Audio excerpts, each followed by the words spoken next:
Hey guys, today we're going to talk about analytics, mainly marketing analytics, a little bit of sales analytics, but I'm going to show you what you should be measuring, at least the basic stuff, to make sure that your marketing efforts are actually like moving the needle, helping you get new starts, and just so you make sure you understand where to look and what those analytics mean.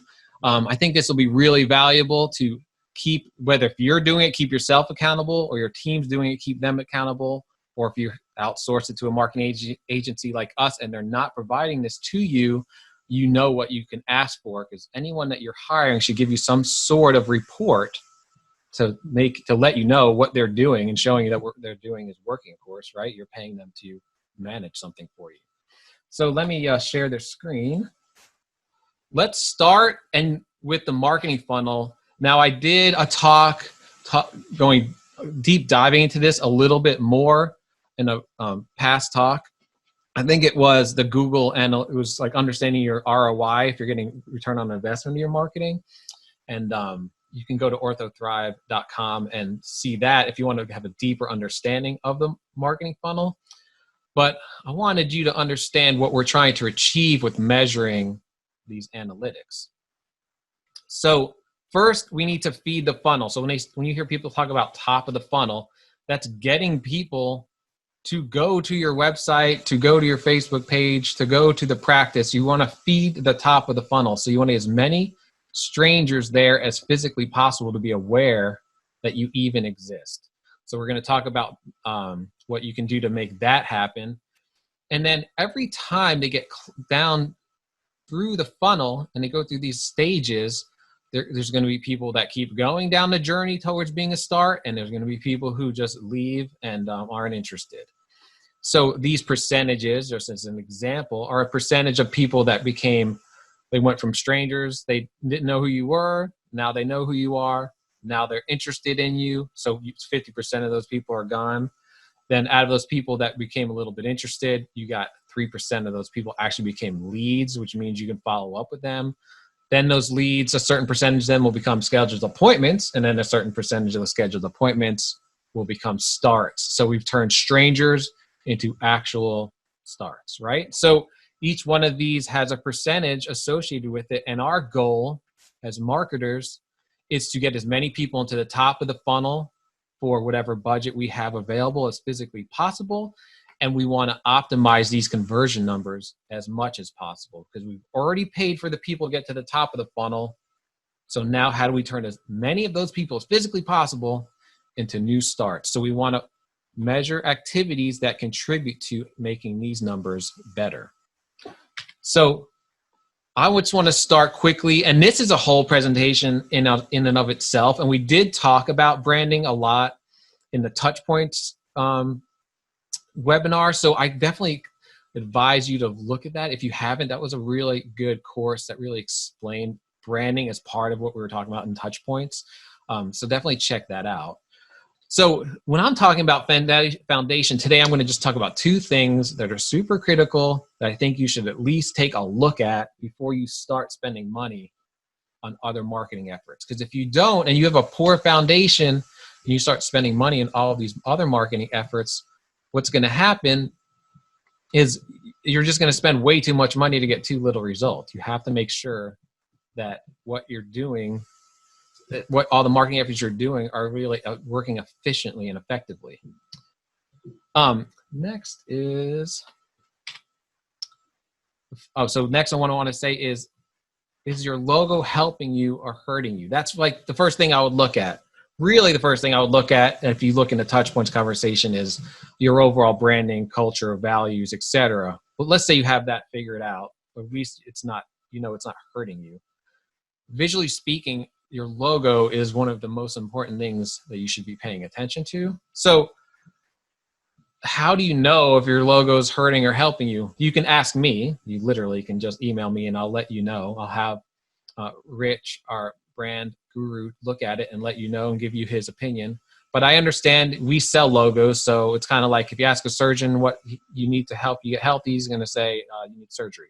We won't actually do that. We'll give you our honest opinion, but I understand that maybe our opinion is not as trusted as you might want it to be because you don't know us yet. So if that's the case, what I recommend you do is just ask. Just do a survey and ask. So let me show you what this might look like. So I just Googled this. You can go to SurveyMonkey. Let's look at some of the questions that their template survey asked. You can use SurveyMonkey. You can use Google has a survey software. Just look up any survey software you want and send this survey to all of your patients, friends, and family. So some of the questions you might ask are, what comes to mind when you look at the logo? So someone should be able to look at your logo and something related to orthodontics, braces, Invisalign, something should be like instant in their mind. At the very least, it shouldn't be something that's completely off base, like it looks like a technology company, or you look like a bookstore or something. So let's see what people think of when they first see your logo, what comes to their mind. Overall, which is the best that describes it? They like it, they don't like it, etc. This is obviously probably one of the most important questions. This is also a good reason if you have a list of people that you can send this to, or maybe you can do a social media contest and ask people. Maybe don't ask people who've seen your logo already. That'd be great. Ask people who maybe never heard of you, because then you're going to get even better response. It won't have been biased. Is it visually appealing? Obviously, that's very important. And you probably think it's great. Obviously, you helped develop it in the first place, but maybe your audience doesn't think that. And this is a good way to find out without anyone worried about hurt feelings. How believable is the logo? Do you feel authentic? Does it feel credible? Or does it look wishy-washy and it just doesn't make you feel believable at all? How unique is it? Does it look like someone just did it in a logo template that you can get free online? I mean, why would you do that? People do it all the time, and that's okay if you have a little startup mom and shop business and in 6 months you're going to upgrade it, but maybe you have this kind of logo and you had a practice open for 5 or 10 years. I mean, that's not okay anymore. You should have a very professional, unique logo that doesn't look anything like anyone else. Does it fit with your company or brand? That's very important. Does your logo is it synergistic with your brand? Do the colors match exactly? The colors should match exactly. There don't be tones that are a little bit, it's green, but it's a little bit different green over here on our brochure, and it's a little bit different green on our shirts, but the color of the paint in the office is another shade of green. All that has to look as close as possible to the same colors. And it's not just colors, it's the feeling, it's the icon, it's so much. Does this match everything that the patient sees when they see your brand? Does it feel synergistic?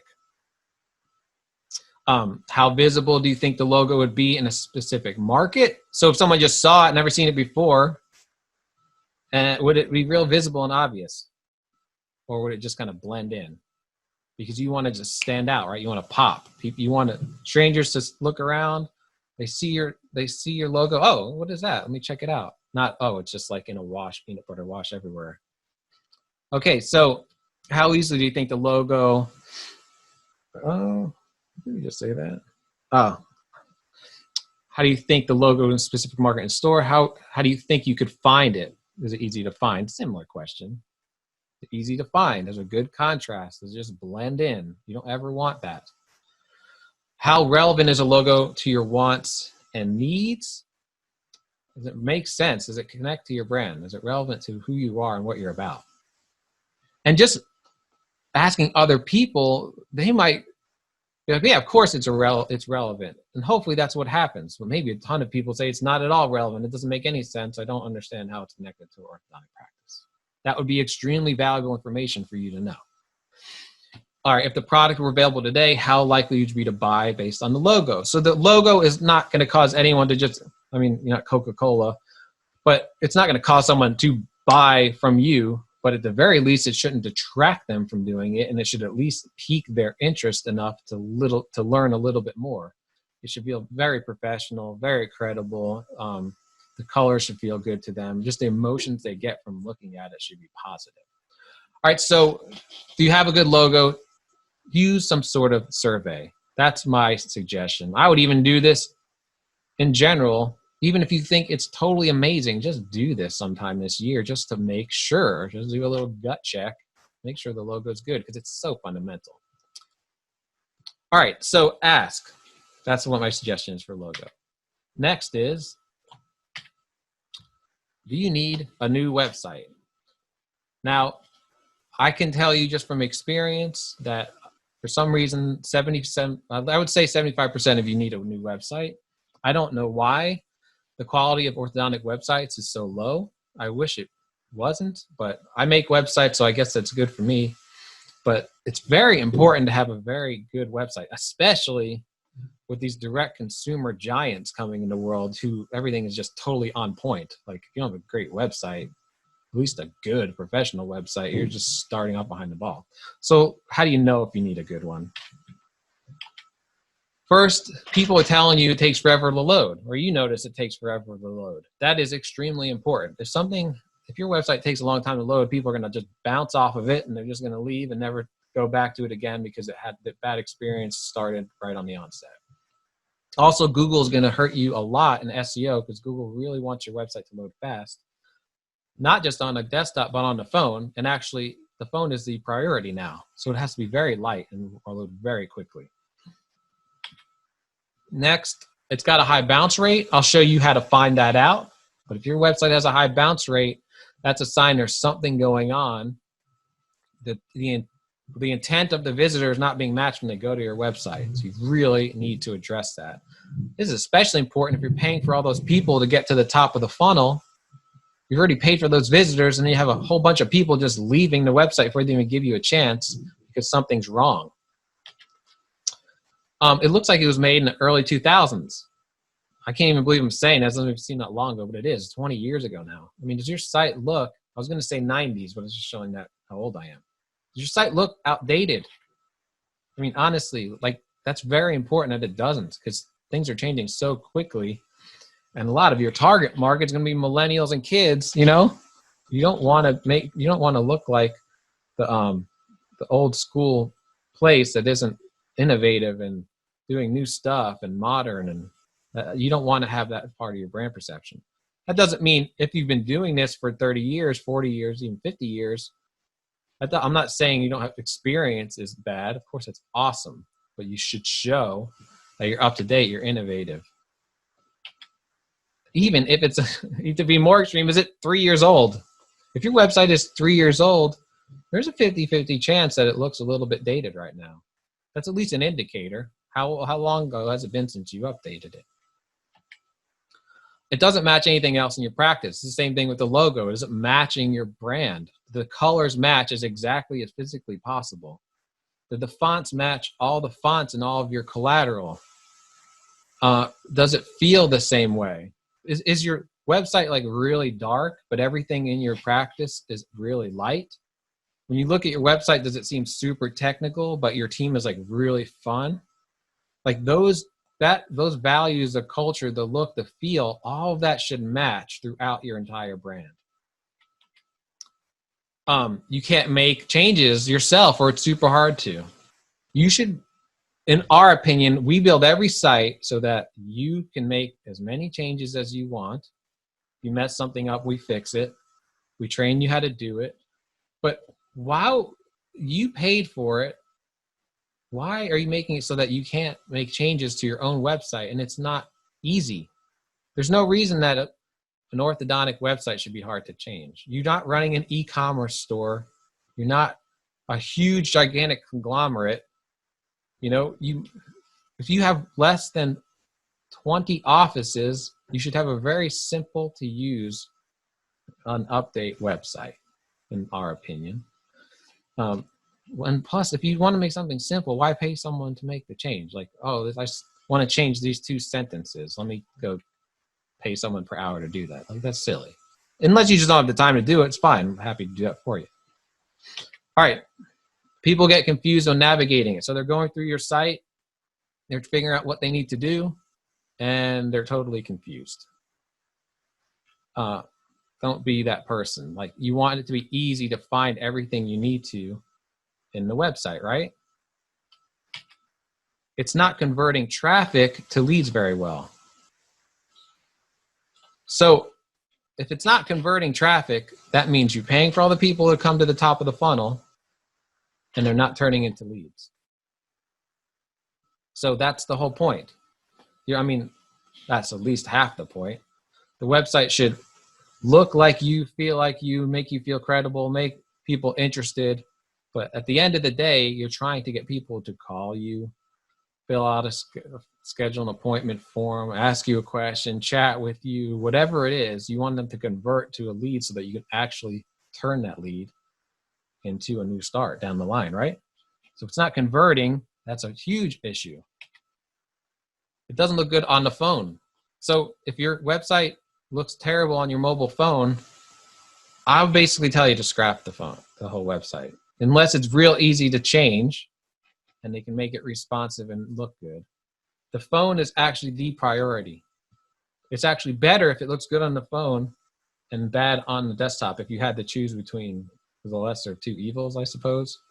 This is one of those things where you could get away with it maybe 10 years ago. Really, no, but you could kind of. But now it's like totally unacceptable. If your website doesn't look good on the phone, then you're just throwing money down the drain, in my opinion. All right, so it was not designed with inbound marketing in mind, meaning there's no blog on it or a place for a blog.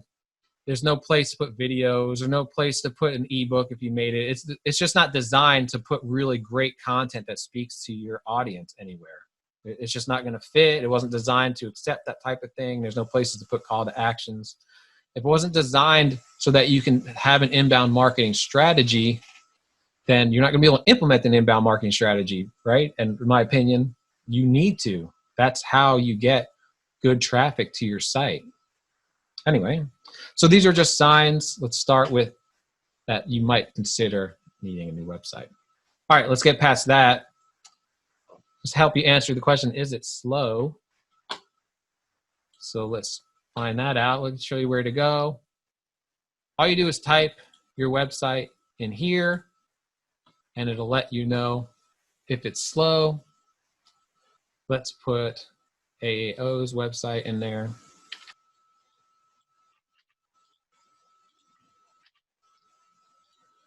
This is Google's Page Insights. It'll let you know if your site's fast or not.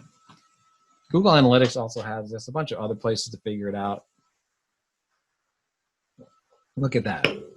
That's surprising. No, their site is a little bit too slow. It's a huge site, but I would definitely recommend that they work on this. You want to be in the green, hopefully, and then in the yellow, at least it's not totally messed up. There's something going on. Either my computer's slow or their site literally is slow. It might be my computer because we're webcasting right now. You can look up what all these other things mean. This is mostly stuff you're going to tell your web developer. If you see this, this is really all you need to know. Is it fast or not? And if it's not, fix it.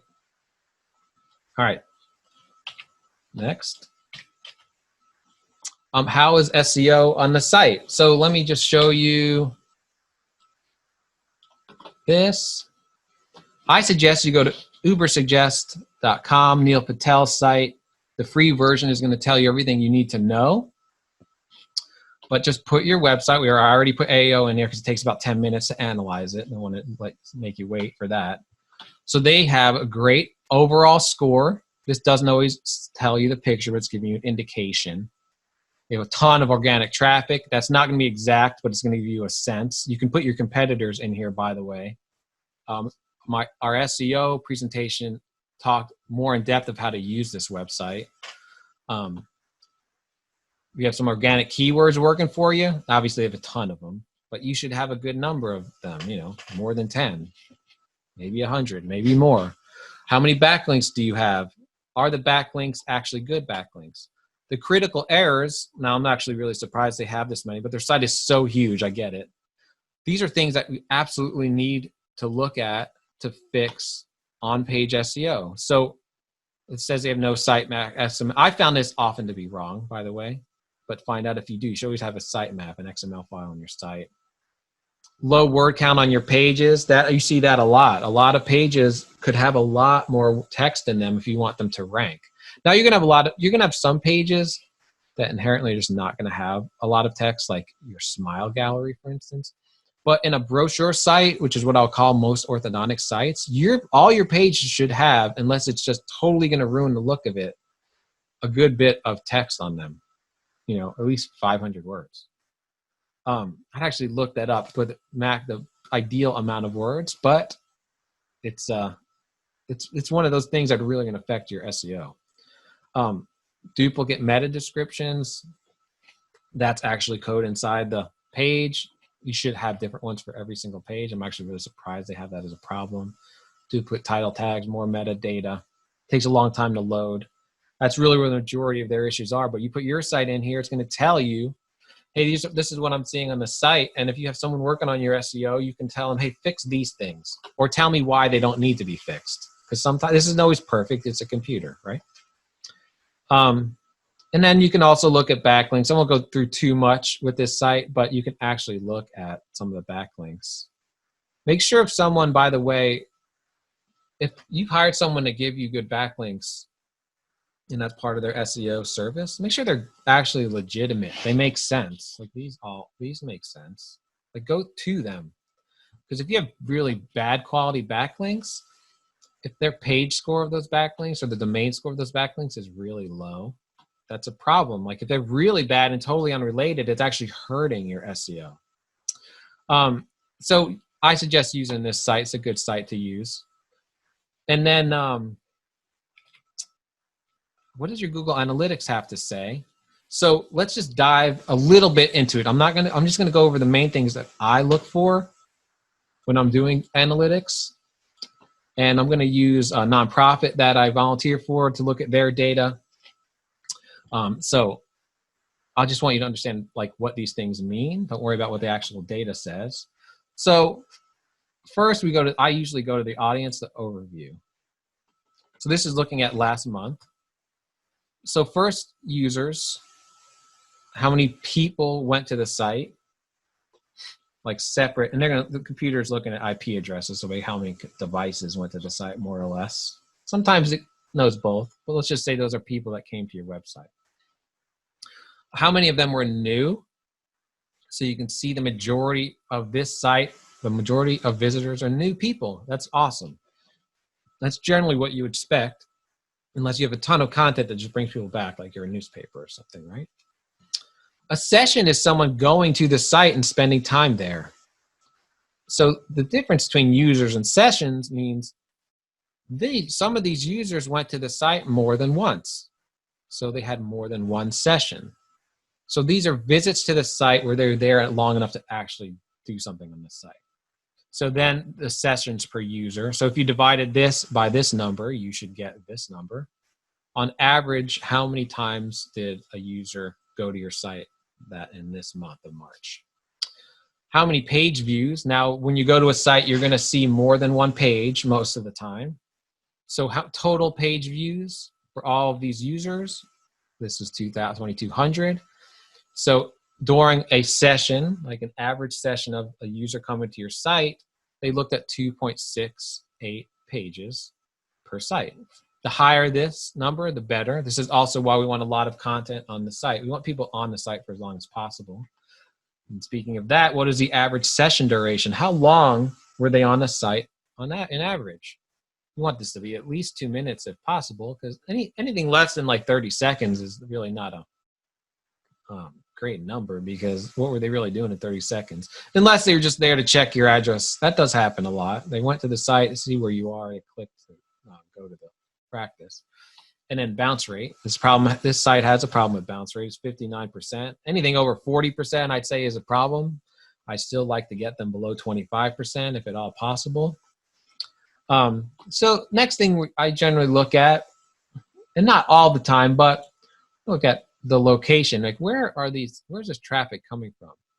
And this is actually especially important for an orthodontic practice, because unless you're a national brand, I'm assuming you're a local practice and you really only want, for the most part, traffic from your local area. There is benefits of getting national traffic. It's going to help your overall SEO in general. You might have a product or service you can offer traffic outside of local, but in general, you at least need to know.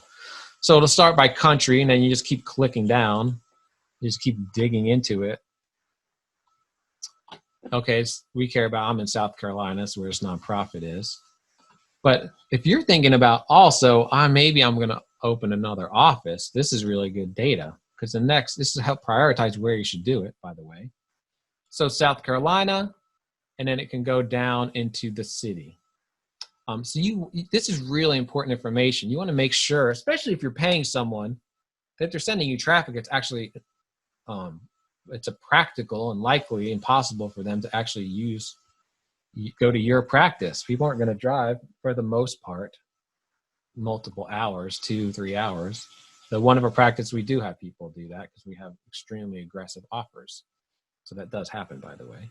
But that person knows that's happening, so they're okay with that. But find out where people are coming from. You can also, if you're curious, I like to look at the technology. What are they using? Let's see, mobile. Oh, devices.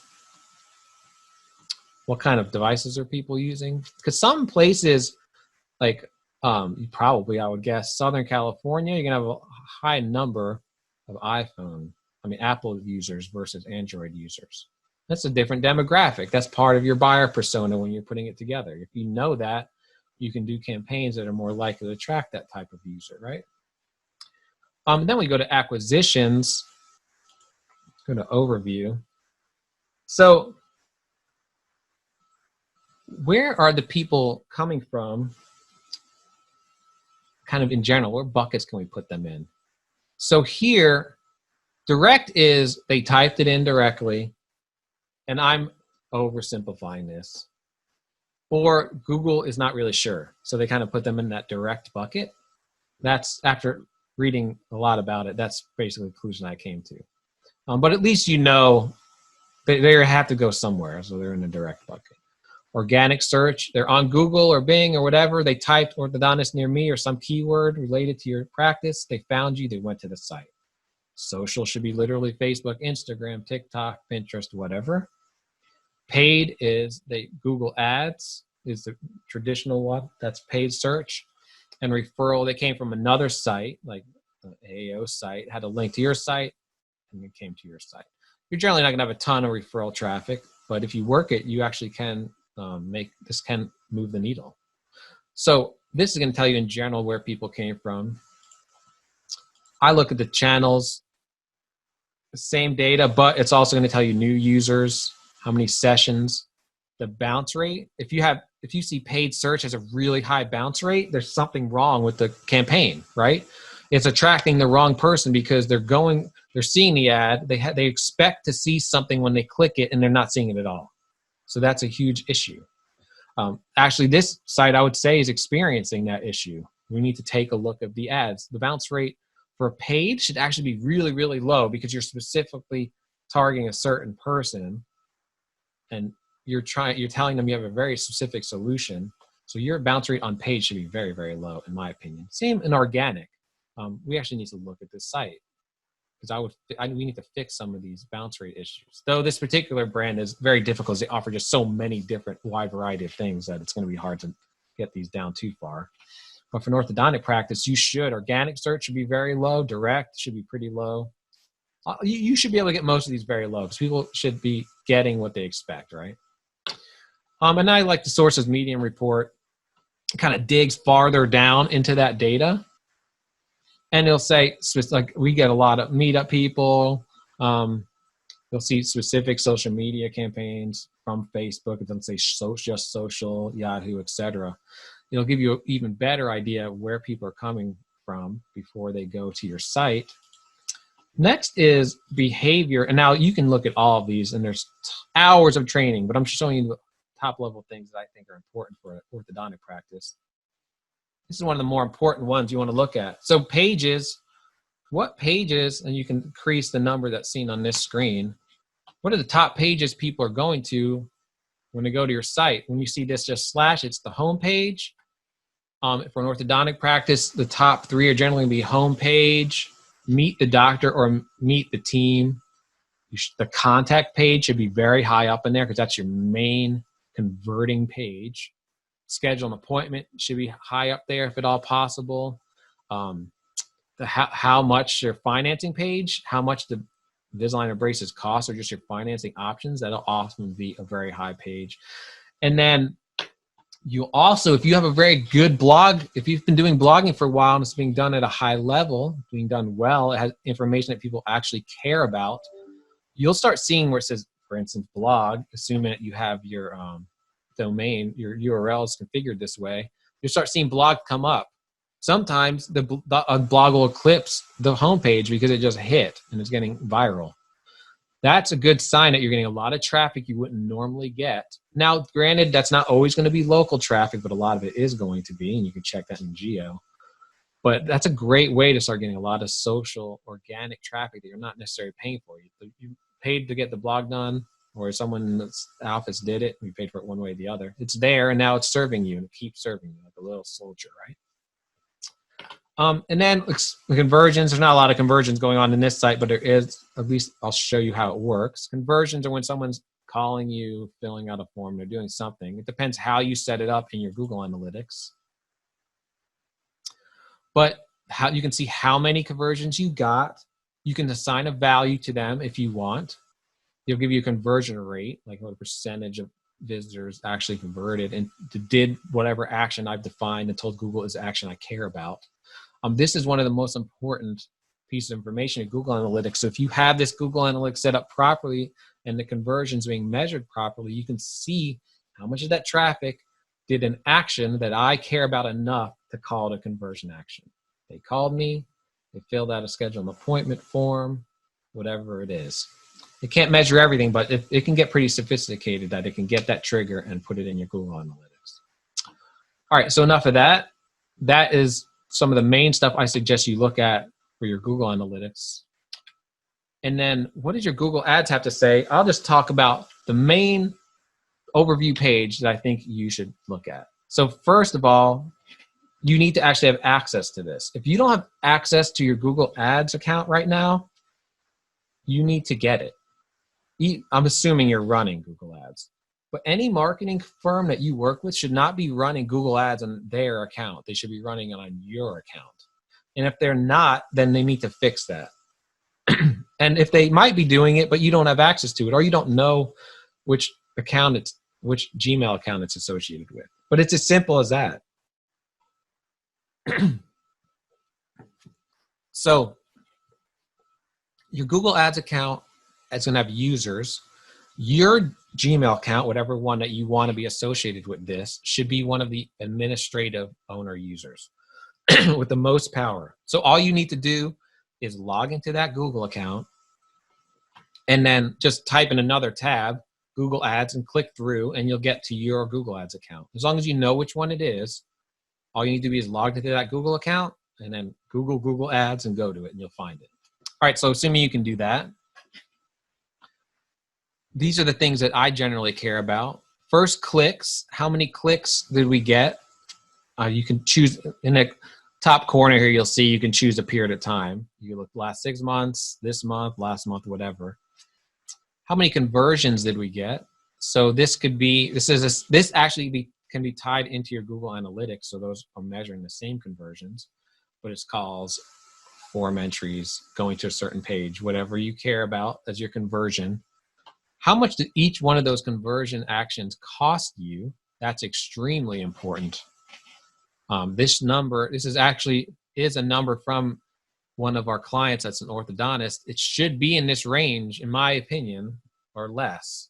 Now, if you are in a very big metropolitan area and all of your competitors are doing very aggressive Google Ads campaigns, you're going to have a much larger number. There's nothing you can do about it. The more competition there are, the more you're bidding against each other, the higher the number is.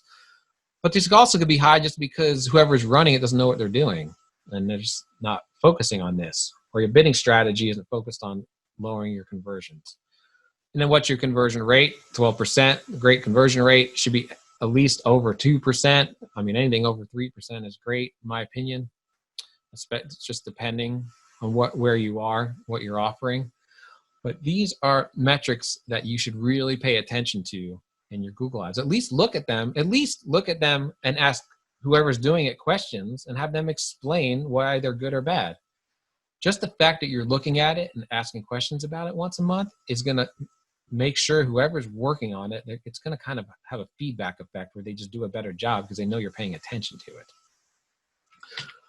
All right, so how have your Facebook leads been going? Let me just show you the easiest way to kind of just check that out. So first, make sure you have your ads manager being managed through your Facebook Business Manager account. Just if you don't know how to do that, just Google that, how to start a Facebook Business Manager account and how to put my ads manager into it. It's free. It's not that difficult. If you need help, YouTube can walk you through it. I promise. It's not that big of a deal. So go into your Business Manager, go into Ads Manager, choose your account. This has some data, that's personal to the client, but it's going to show the campaign names, the delivery strategy, bid strategy, right? How much are we spending per day? You should kind of have an idea of that, because either if you're managing or you're paying someone, you were at the end of the line, you gave them permission to spend this much per month, which equals this much per day. What were the results? Now let's talk about that a little bit. Each campaign, depending on what type of campaign it's going to be, has a different end goal in mind. So some campaigns, you just want to send people to a landing page, and then you want them to fill out a form on that page, which will be measured by, Facebook will tell you how many people went to the page, and if you can connect it, it can tell you how many people converted. But you can see that in Google Analytics. So if the point was to send people a landing page, there you go. You can see what the result was.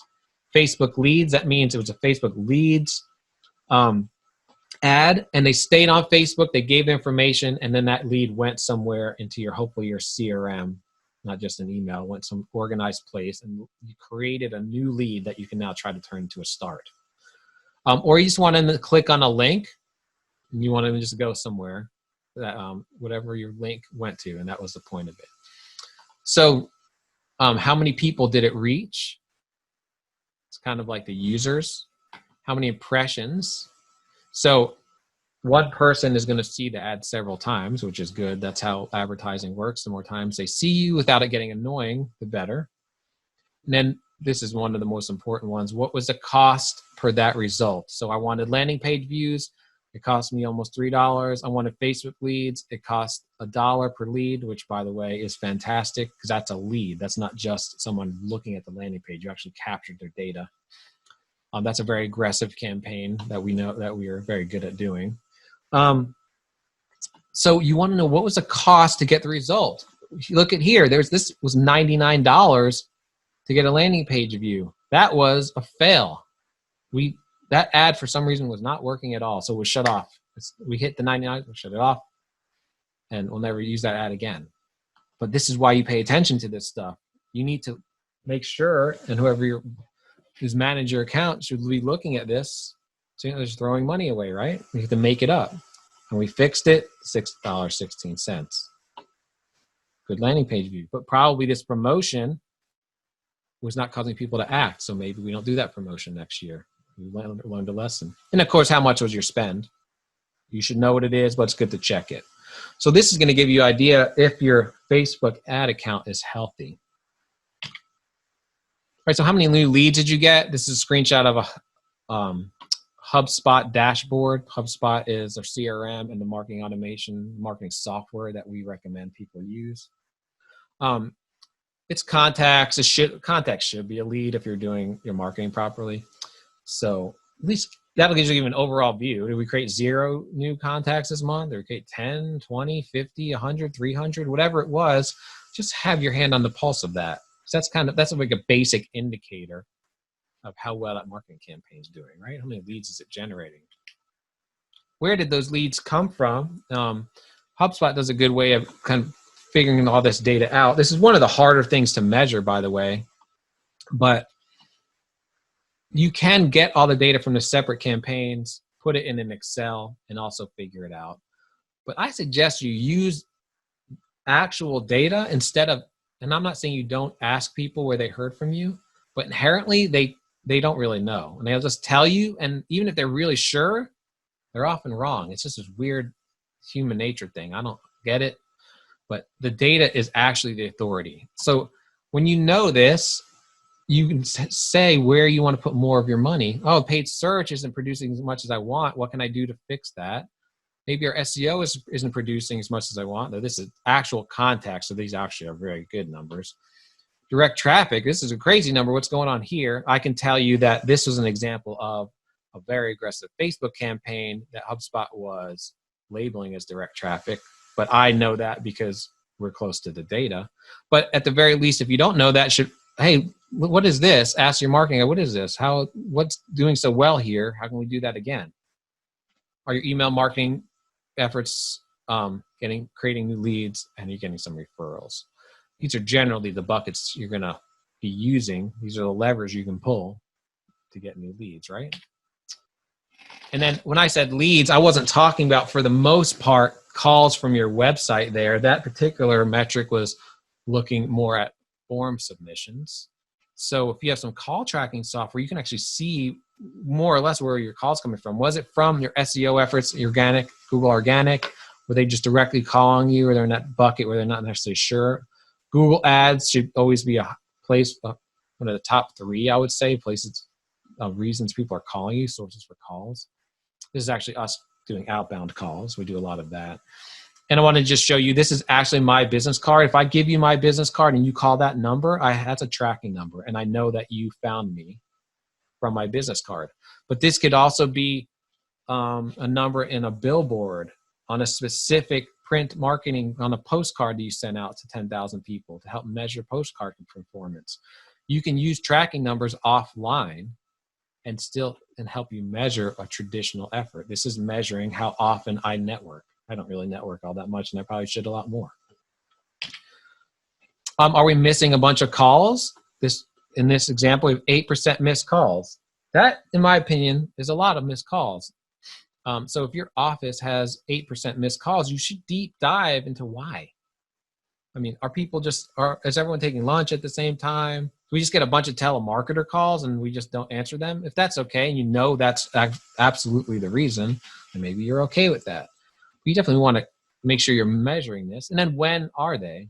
Maybe there's one day you guys aren't open on Friday, so all the missed calls are on Friday, but you're getting a ton of them.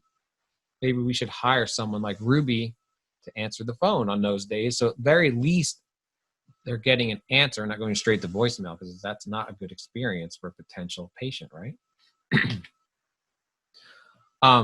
When are we getting the calls? This will help you level load your staff if it doesn't match. Is your staff getting overwhelmed on a particular day? You can make adjustments. And same thing with what time of day. Maybe you can move shifts around if you need to. Maybe you can get help during a specific time of day. I don't know. But you want to know when you're getting these calls so that you can just manage your business. It's sure you don't get those missed calls, right? And then in general, email performance, like what are the main metrics we care about when we're sending emails out?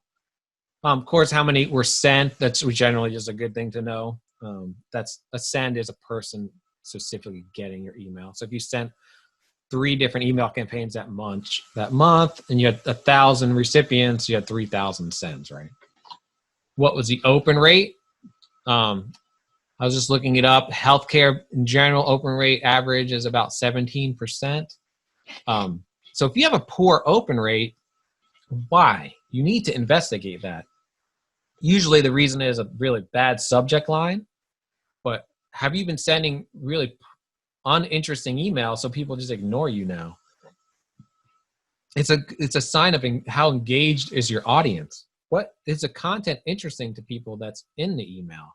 What time of day are you sending the emails? This is open rate. If they don't even open it, they're not even giving you a chance to see what's going on. Monitor your open rate. Click rate. How many people are clicking from the email to something? This just depends on the purpose of your email. If your emails don't have a reason to click and it's just informing people, that's totally fine. If you want people to click and this is low, investigate it. Is it obvious you should click? Are there buttons to click? Is it interesting enough reason for them to click? Then the click-through rate, another rate. How often are they clicking through, right? And then make sure your delivery rate is high. This should always be in the 99th percentile, or something's totally wrong. Hard bounce rate should be extremely low.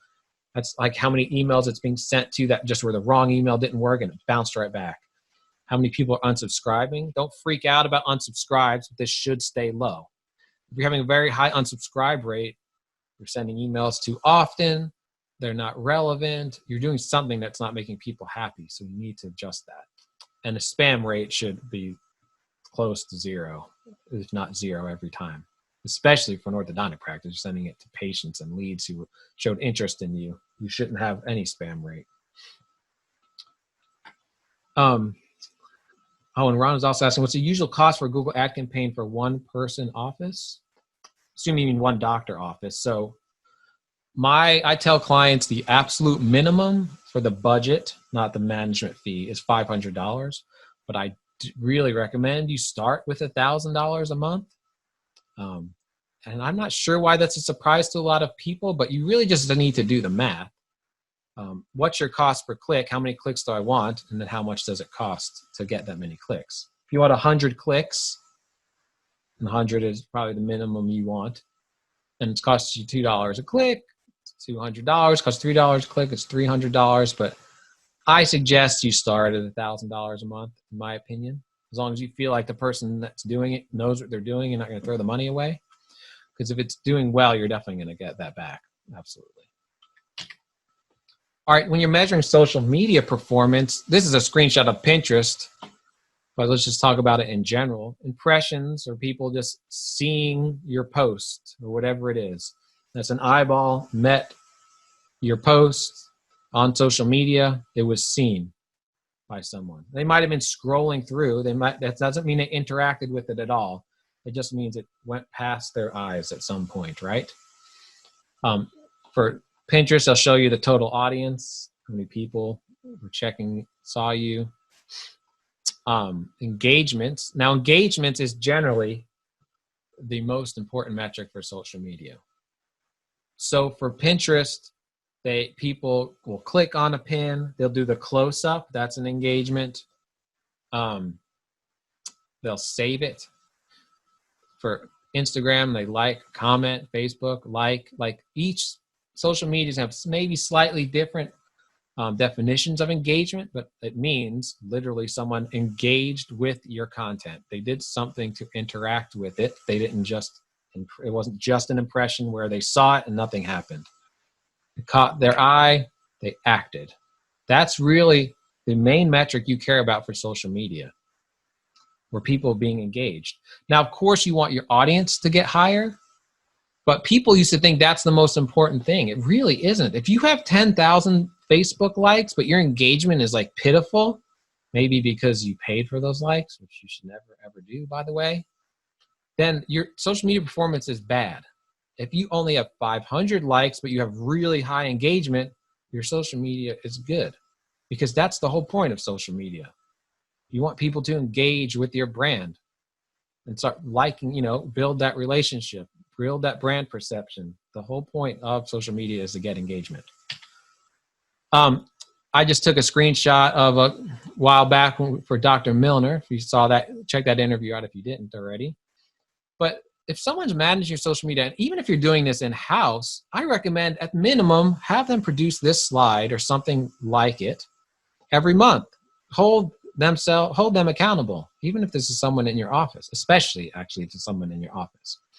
Because you can just use PowerPoint, just like I did here, take a screenshot of everything done that month, and then just write out reach, engagement, likes, comments, and just check it out. So what would I learn from this specific slide? Let's walk through it. This canine align was April Fool's Day ad that we did, not ad, post. We're obviously not doing canine aligners, but it got 101 engagement. That's pretty good for an organic post. We didn't pay nothing for it. We just made this graphic. People liked it. Got 6 comments. We did a post at Dr. Milner. So this is a blog post. That's another advantage of having blogs. You make a blog, you can post it on your social media. 52 engagements, 18 link clicks because people click to go to the blog. We did a little campaign where everyone shared recipes. So where we have graphic design department, so we made them nice. Obviously, you can see how the branding is synergistic with the image behind it.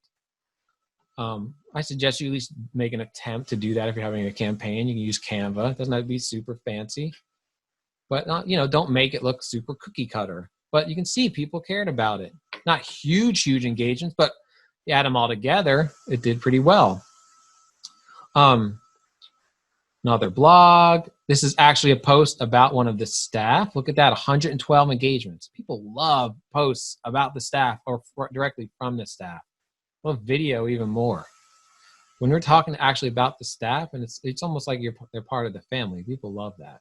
So you can have a mix of, for instance, stuff that the staff is going to do and stuff that maybe was a campaign that we thought about already, and sharing content that's already being shared. Because even though it's great to have posts directly from the staff, like who has time to make those kind of posts all the time?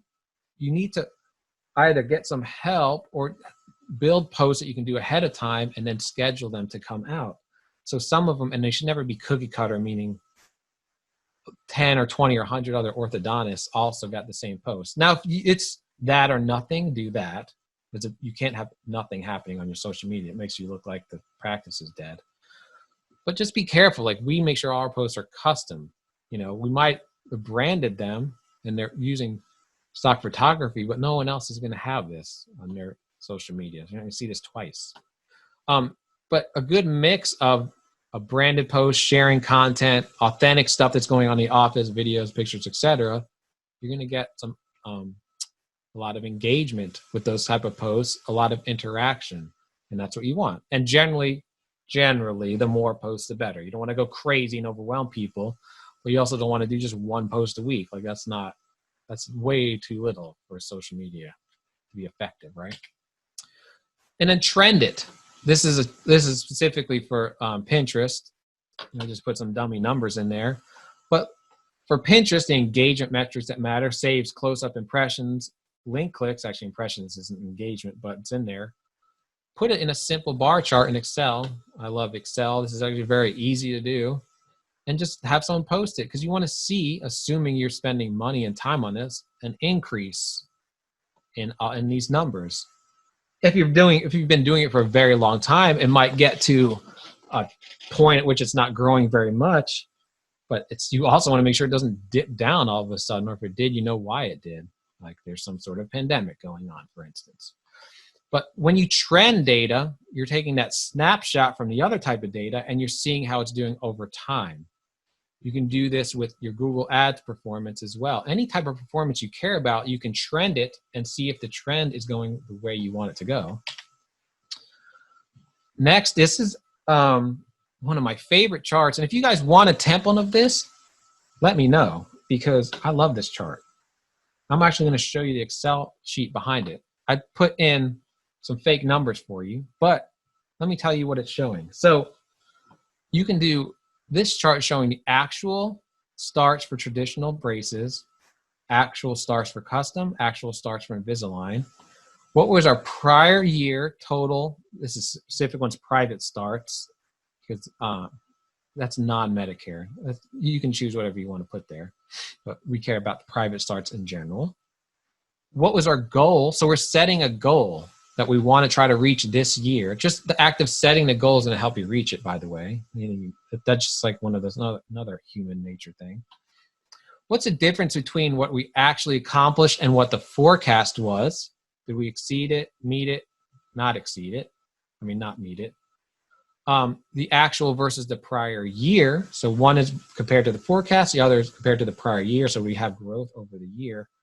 And then there's total actual starts. So all you do is fill this in every month, these numbers right here, and it'll start building the chart for you.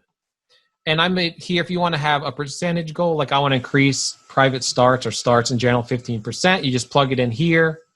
It'll compare this to here and multiply it, add the 15%, and it'll make that line for you. Or you can just plug them in and override the calculation if you want. But this is probably, at the end of the day, this is the whole point of marketing. It should be helping you increase your numbers from year over year. It should always be growing. That's the whole point of marketing. So one of our doctors asked us for this. So actually this data feeds all of this. What's the share of chair? This particular client was adding custom braces into the mix this year. So they just started filling that in. They see, for instance, in this fake example, we started in May, and you can see the purple starting to take over share of chair. Now, this could be you where you have 75% braces, 25% Invisalign. You want to flip that. This is a great chart to see it actually happening, to see if you're actually making progress every month to fix the share of chair problem that you perceive you have. So I love these two charts. And if you want this, we don't have it as a download, but just email me and I'll send it to you. I'll send you the template and you can have it. So this, at the end of the day, this is the most important chart. This is the whole point, right? All right, next. I just want to make sure you understand how these things connect back to the funnel. So we're feeding the funnel. People don't know who we are. Now they know who we are. How do we do that? How we feed the funnel? That's with the SEO, the ads, Facebook, Instagram, Google, Pinterest, inbound marketing. Now I just put that in general because that's covering blogs, which are extremely important. Content we're making like quizzes, infographics, ebooks, things that are content that people are interested in, quizzes, what it calls to action on the site. That's also part of inbound marketing, Google inbound marketing. We did a presentation about this. You could learn a lot about it, but that's an extremely important part of filling this funnel. Social media, obviously engagement is the main thing we care about on the metric, but it should be also creating new audiences. If you are trying out Pinterest or TikTok where you hadn't been before, you now have access to an audience that you never had access to. They're becoming aware of your brand. You're helping fill the top of the funnel by managing, or you're just doing a better job. You have more posts, there's more stuff for people to see, there's more engagement. It's going to start filling the top of the funnel. And then obviously you're looking at that traffic data in Google Analytics to make sure that you're actually growing. You're seeing that trend go up in visits, right? So next is prospects to leads to scheduled appointments, those conversion events. Now, someone can go from strangers straight to scheduled appointments or strangers straight to leads. That's why I put them in together in the same bucket, just depending what conversion takes place there. So obviously you want to look at new contacts in your CRM. I showed you that, just like how many new leads or contacts do we just generate in general. Looking at the conversion, those goals in Google Analytics, you can see that percentage happening. Just making sure your website CRO's conversion rate optimization, constantly improving your website so when it gets traffic, it converts more of those people to leads. That is the name of the game right there. And in call tracking, where are these calls coming from? So that's going to help me decide where do I need to put my money. Those actions, you have to start with feeding the funnel, of course. And before this, we talked about logo website. That's before you even start the funnel. Let me start this until you have that straightened out. Then we're going to turn those people into leads. And then, of course, we want to turn them into new starts. That's where email marketing, because they're a lead now. So now once they're a lead, we can communicate with them over email. So that helps people who are not ready to start to build the relationship further and further with them, teach them whatever they need to know, fix whatever their obstacle is, get them whatever the fear they need to get over. Whatever needs to happen, you're communicating with them, hopefully specifically for each buyer persona. Over email, that's going to help more people become, really this is leads to starts and scheduled appointments to starts. This can kind of is a little bit of overlap. But email, once you have that lead, it can help turn them into scheduled appointments and starts. And then lead nurturing, we didn't go over a lot of that, but that's automated marketing. So they fill out an Invisalign assessment, for instance, said this before. They get a series of automated communication that's going to help get them over the fence to schedule that appointment.